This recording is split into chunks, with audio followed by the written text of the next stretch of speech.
Hello and welcome back to another video, guys. So this is a pretty cool one for me. I'm not even sure what I'm going to call this video yet. If I'm going to call this my top 10 underrated movies, I think it probably will be that, just to try and pull people in. But let me give you a bit of an idea of what I'm thinking here. I'm going to be showing you my top 10 with a couple honourable mentions. My top 10 Blu-rays in my collection, which I feel are underrated. These are more on the modern side. I watch, even though I've seen a lot of older films, my collection is mainly modern films, hence my generation of movies. So these are top 10 more modern films, which I love, and I just don't see people talk about. They didn't do particularly well at the box office. Most of them, for that part. There are a couple here that done pretty well, actually, but for the most part they didn't do that well. People didn't really go see them. They don't get talked about anymore. So these, and the main reason I'm doing this is because in my last couple live videos I had a lot of people saying, could you recommend any films? And it's hard to do that without knowing that person's favorite genre of film, for example. Also, it's hard to do it as in like what are you looking for, a new film, an old film? So these are like 10 modern films with some honourable mentions. I think I've got 16, 16 in total, so the last 6 are in a random order. But the top 10 films here, if you haven't seen them, I'd really recommend going and watching them. I think they're fantastic movies, and I'm just super excited to talk about them with you guys today. Also, the live streams were fantastic. Thank you to everyone who showed up for both of them. There will be another one next week. I'm still off work. The lockdown is still going on, obviously. I can't see it ended anytime soon. But as long as the lockdown's on and as long as I'm staying off work, I'm going to try and do one live stream a week. They're super fun. I don't know when the next one will be. I'm thinking maybe Tuesday. I'm going to try and slot them in for as a permanent thing. So maybe every Tuesday we'll do a live stream. But hey, I'll keep you guys updated on that. For now, though, let's dig into these films. So, as I say, these are just Blu-rays in my collection, which I feel are underrated and people don't talk about enough. So, I've got 6 honourable mentions, so I'll go through these quick. I've got No Escape, starring Owen Wilson. I remember when this film came out, everyone was like, oh my god, Owen Wilson's doing an action movie. And you know what? It was actually pretty good. I enjoyed that movie. Next one up is A Walk Among the Tombstone. I'm quite a fan of these Liam Neeson action films. They have got a bit much lately. I didn't enjoy the last one too much, which was more of a comedy. Him in some, I don't know where he was, somewhere with a lot of snow. So they have got a bit much, but this one here I think was where people sort of stopped watching. This was the first one after maybe Taken 3 or maybe Non-Stop. And I think this was the first one where people just started to give up. But this is actually one of the better ones, and it was a really good movie. Liam Neeson gives a really good performance.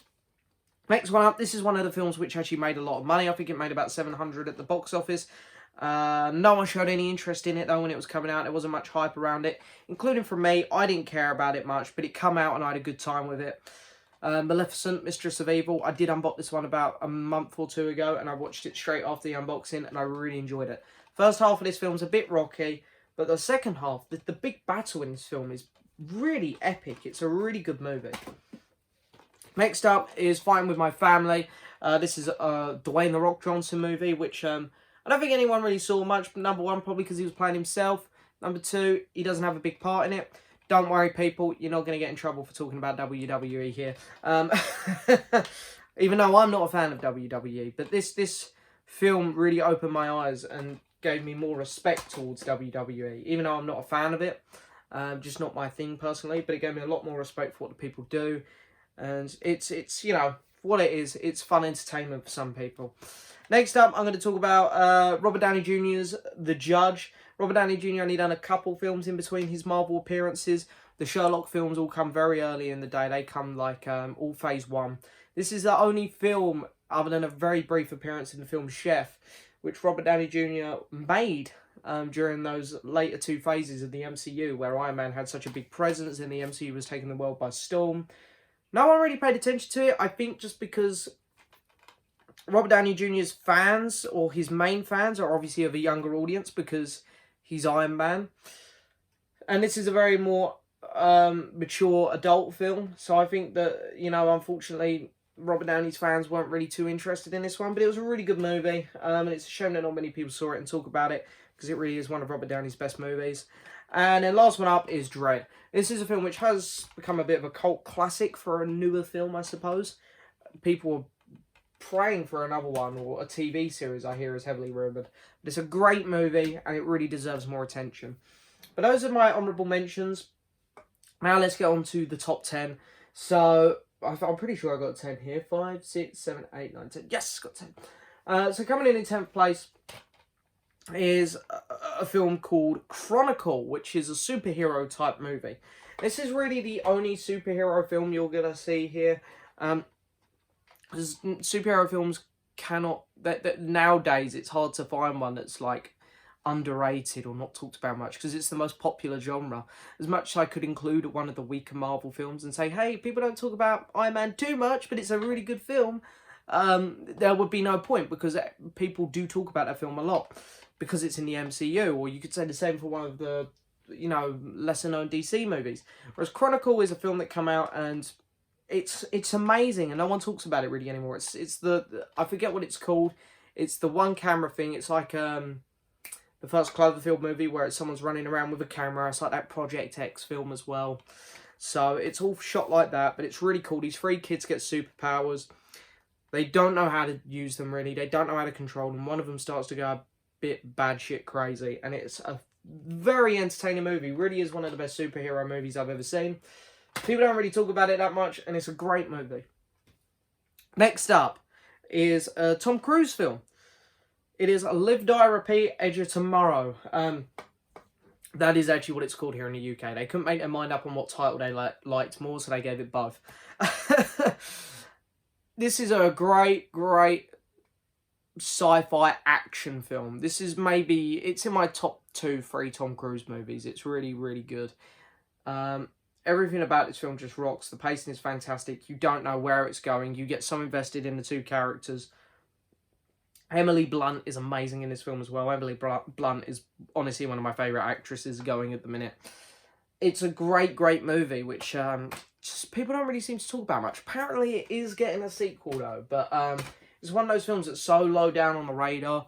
I reckon it'll either be another 5 to 10 years before it happens, and if it doesn't happen in another 5 to 10 years, I don't think it will ever happen. So coming in at number 8, this is actually a movie from last year. There's how many movies from last year have I got to talk about? Just this one, and then I mentioned Fighting My Family and Maleficent. Not too many films from last year, but I'm going to talk about this one. It's Booksmart. It's an American comedy film which came out very early on in the year. I believe it went straight to Netflix in America, but here in the UK it went to cinema.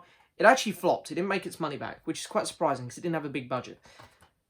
This film is hilarious. This film actually just... It really hit my emotions. I guess it's because it's about high school kids, which would be, you know, secondary school here, maybe 6th form level. Which, you know, I only done a few years ago, so I guess I related to it on a certain extent. A lot of the things in this film are blown out of proportion because it's a comedy, but still, for someone my age, it kind of throws me back into those scenarios. The 2 characters in it are incredible. You connect with them so well. You really rooting for them, wanting them to succeed. All the side characters are great. They're funny. They all drive the plot forward really well. There isn't anyone in this film that is there for the sake of it. They all have a purpose. They're all really well written. It's just funny. It moves at a fantastic pace. It's just a really good, really easy movie to watch. Booksmart is well worth your time. Coming in at number 7 is 2018's Booksmart. Another kind of comedy movie. I wouldn't call them full-out comedies though, Booksmart and this movie. They're kind of thrillers with comedy mixed in.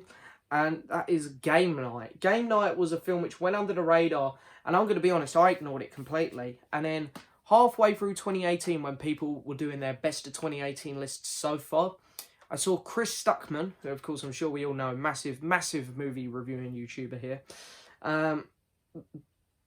He put this as his best film, I think, at that point in the year. When it comes to his later 2018 one, he didn't, but for that halfway into 2018, this was in his top 10, I know that much. And I was like, oh, maybe I'll have to check this out. And I watched it, and I thought it's fantastic. It was almost like a modern, or not modern because this film isn't that old, but it's like another Hangover where it's so funny, but the story's so good and the characters are so compelling. And it's a crazy story that goes from A to B to C to D, and it's getting there in such weird ways and wacky ways. But it's fascinating to watch with some really funny moments mixed in, and the characters are just so good. And again, it's just like Booksmart, just come out the year before. They're just really good films, really great stories with some good comedy mixed in, which no one really talks about, unfortunately. So coming in at number 6, just missed out my top 5. I'm going to go with this film here, Christopher Robin, Disney film. Now, this only just made its budget back, I believe. This only just broke even. And it's such a shame because I don't know if you'd class this as a Disney live action. Because I know that you've got Winnie the Pooh, Tigger and Eeyore, and, you know, all of those characters from the 100 Acre Wood. And they have had films. I've got one of them right here. I've got The Many Adventures of Winnie the Pooh. But this isn't based off the film. It's not like a live action adaptation like The Lion King, where it was scene for scene. It's the same movie you saw in the 90s, just live action. Or it's not like Aladdin or The Jungle Book. It's that film with some tweaks. This is a completely new story. So I don't know if you'd class this as a live action adaptation. It's a bit of an interesting one. But I really enjoyed this movie. I preferred this over most of the live action stuff Disney's been doing. Maybe the only one I liked more was Jungle Book, because I did really enjoy Jungle Book. But this is better than Aladdin and Toy Story. This is better than Aladdin and the Lion King live action adaptations, and Beauty and the Beast. It's better than Dumbo easily as well. I'd probably put it above Cinderella as well.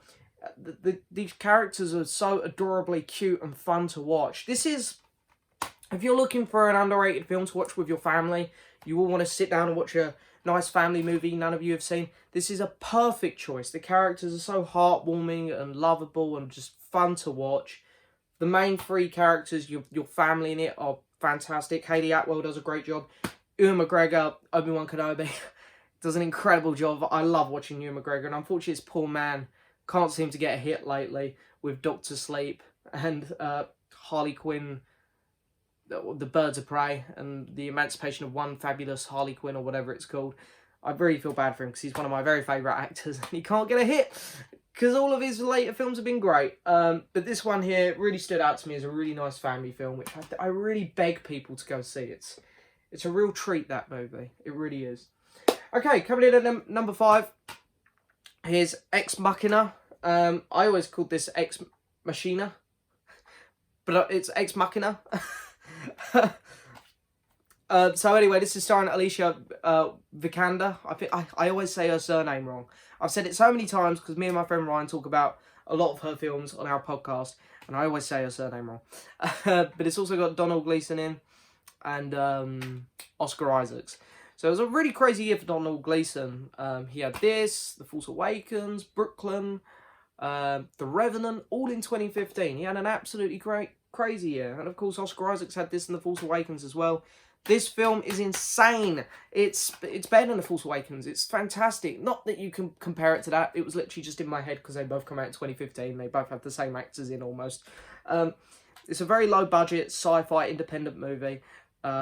Put out by Universal. It's just a crazy movie with a crazy story.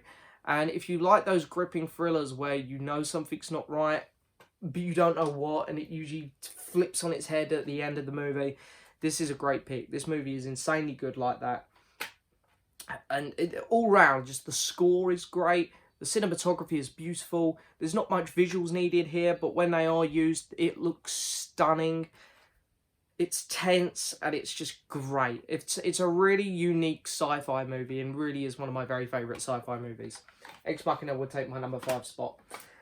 Coming in at number 4. So I wanted to chuck one of this director's movies in, but he's actually become very well liked lately. I think because of his film The Grand Budapest Hotel. That's right. And we're going to talk about a Wes Anderson movie here. And I feel like his better films, I can't really say, because his better films, like, I've got them right here, so excuse me turning to look at a random shelf of Blu-rays, but like The Grand Budapest Hotel, The Moonrise Kingdom, and Darjeeling Limited, Fantastic Mr. Fox, they all get talked about enough, I think, because they are quite well-liked films. I think because this is a slightly older one, people have almost forgotten that it exists. I think it came out in the very early 2000s. I'm pretty sure. 2004. 2004 this movie came out, so I think it's got forgotten about a bit. So, and I think this is my second favourite Wes Anderson movie. I absolutely love it. It's my favourite Bill Murray movie, and that is The Life Aquatic with Steve Zissou. This is just a crazy movie. The first half hour, I can see why people might not love it. You do wonder where the story's going, but as soon as they get on their boat, there are a bunch of explorers trying to make a documentary. They're trying to find this shark. As soon as they get on the boat and go out looking for it again, the film just goes in crazy directions. Very unbelievable directions, but it's funny, it's unique. The directing style is incredible. This is the first time I think Wes Anderson really popped into his crazy directing style for the full film. The Royal Tenenbaums, he started to do it, but this one he really went full on with it.